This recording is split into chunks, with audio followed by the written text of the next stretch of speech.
সিলেট কোনো অস্থির জনপদ নয়।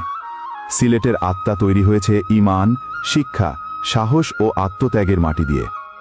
আপনি জানেন কি, এই সিলেটেই চিরনিদ্রায় শুয়ে আছেন হজরত শাহজালাল রহমতুল্লাহি আলাইহি, যার আগমনে কুসংস্কার ও অন্ধকার কেটে এসে আলোর দিশা পেয়েছিল এই জনপদ।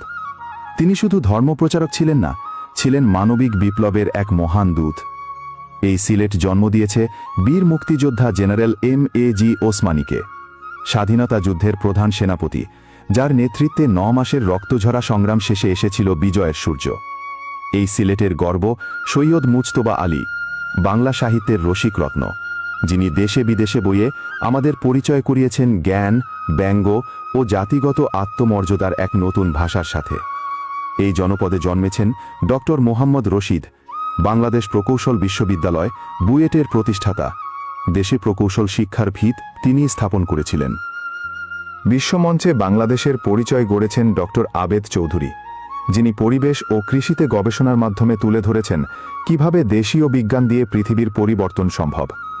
সাইফুর রহমান, দেশের ইতিহাসের একমাত্র অর্থমন্ত্রী, যিনি জাতীয় বাজেটকে গণমুখী করেছিলেন। বাংলাদেশের অর্থনীতিতে স্বনির্ভরতার বীজ তিনি বপন করেছিলেন। সৈয়দ মকিজ্জেম আলী, আন্তর্জাতিক কূটনীতিক, যিনি বাংলাদেশের প্রতিনিধিত্ব করেছেন জাতিসংঘ ও বিশ্বসভায়।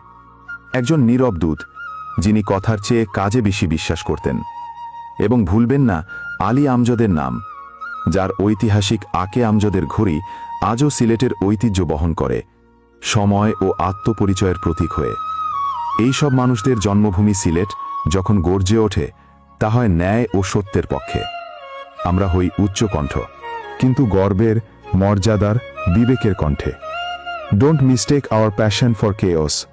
সিলেটস voice rises not for war but for justice and dignity. এই ভিডিও যদি আপনার হৃদয়ে একটুও গর্ব জাগায়, তাহলে শেয়ার করুন।